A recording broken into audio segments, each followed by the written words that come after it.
What's up? What's up? All right, this is a joint UFC 130 fight prediction. We're doing this on both our laptops, so we're going to be looking back and forth because we want this on both our pages. Exactly. But anyway, yeah, it's Alfeather 613, and Jayremmi. all right, let's start off here. Okay, so right now we're going to start on the preliminary card, on the Spike TV card, basically, not the Facebook card. First off, we're going to start with a middleweight bout between Kendall Grove and Tim Boetsch.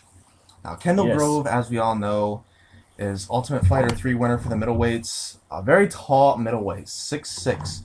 Holy But shit. he hasn't been looking good so far. Just came off of a loss with Damian Maia. We've seen him knocked out twice in a row. He really isn't looking good so far. I personally think he needs to move up to 205 At but that height, he really should. at that height. But he's going I mean, he's got to against. be really. I mean, I haven't seen this guy. He seems like he'd be really, really skinny. Yeah, he's really lanky. Look at him right there. Oh, holy crap! Yeah, Kendall the Spider Grove. the And spider.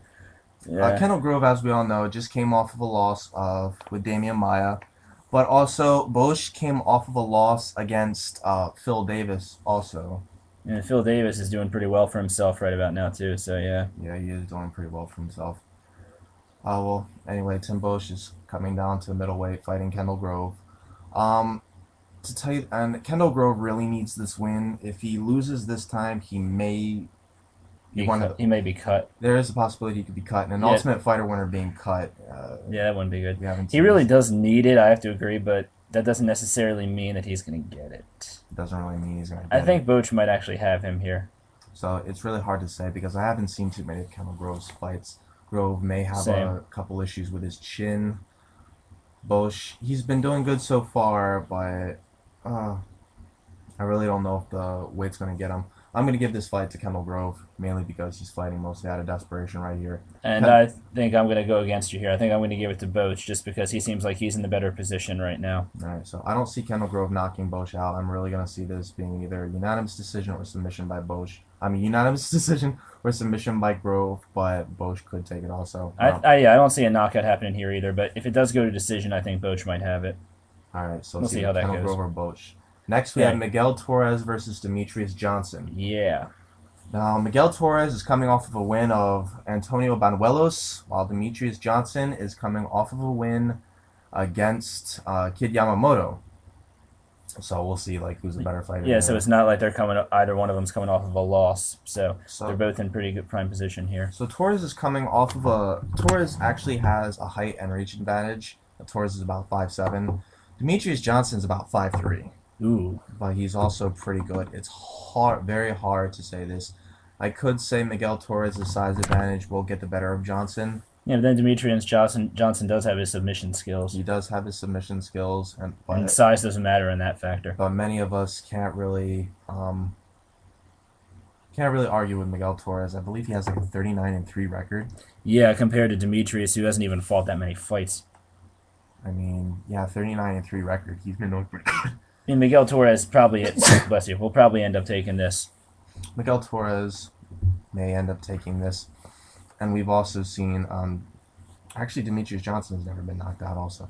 Good fight, but I'm giving it to Miguel Torres, unanimous decision. Definitely. Unanimous decision may be a TKO. But I think the only thing you need to watch out for is Demetrius Johnson's submission. Exactly. We have Brian Stan versus Jorge Santiago. Brian Stan coming off of a very decent win off of Chris Levin. And Jorge, right now, he is coming off of a win against Kazuo Misaki. This is actually Jorge's UFC debut. So I haven't really seen much of Jorge, but I have seen Brian Stan. Brian Stan, serious military man. He really impressed me after his TKO victory over Chris Levin. Second time Yeah. Chris Levin was stopped through punches, seeing how he has the iron chin that he has. I think Brian Stan is going to stop Jorge Santiago. I think this is going to be his first. I think this is Jorge Santiago's going to be He's like, what you call it, a one-hit wonder sort of thing. little one-hit wonder. Well, I don't know if it's going to be hit. I mean, Jorge Santiago's got some pretty stuff behind him. The guy has 23 wins, half of which are submissions, and he also has 9 knockouts. So he's got a pretty mixed game with his submission skills and his knockout power. He's also been knocked out 5 times, though, so his chin might be a little weak. Maybe a little weak. But also, Jorge was also knocked out by Chris Levin also.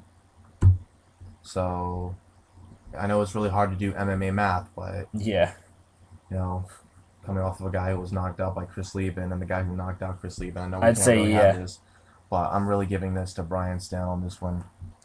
I have to agree there. It's just when you look at it that way, it was sort of like what I originally thought was going to happen when with Chael Sonnen and Anderson Silva, Mm-hmm. because Chael Sonnen lost to Damian Maia, who Silva Mm-hmm. pretty much humiliated and pretty much surprised he didn't like hang himself after that, Mm-hmm. because that was like the most humiliating loss I've ever seen. But it's sort of like that way. Okay, anyway, Next we Thiago have Alves and Rick Story is a welterweight bout. Thiago Alves, usually known for not being able to make weight all the time. He's been doing pretty good so far. Thiago Alves, he's known for his destruction of Josh Koscheck. He's known for his TKO victory over Matt Hughes. He's known for doing a lot of knockouts in I general, mean, he's known for knocking a lot of people out. and only But being knocked out once. Who was it that knocked him out? I'll look for that. But anyway, Rick Yeah. Story also has a pretty decent career in the UFC. His only loss in the UFC was from John Hathaway, and we've already seen what Hathaway did to Diego Sanchez. Thiago was knocked out by John Fitch. But other than that, yeah, Really, we are seeing a pretty decent fight here. Thiago Alves is looking better though in his performance. yeah, and he's definitely probably the stronger of the two fighters. He definitely looks like he's going to be the stronger. So even though Rick Story looks like he is going to put up a good fight, I think Thiago Alves is going to come through with another unanimous decision. Oh, sorry, you were cut off from the shot there for a little bit. I Whoops. wasn't looking at the screen.